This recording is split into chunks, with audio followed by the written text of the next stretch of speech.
što nam dečki nose? Ajmo vidjeti šta nam dečki nose. Mama, sretno. Valentinovo. Aj prvo Bruno.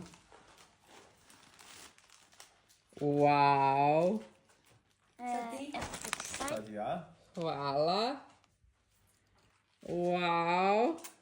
Hvala. I Vito. Izvolite, gospođo. Hvala. A baš ste zgodni. A ti ćeš dobiti sljedeće godine. Znači, to je sve zajedničko. To smo nas dvije dobile. Vas dvije cvijeće, a slatkiše sljedeće Pa da. godine. Cure naše.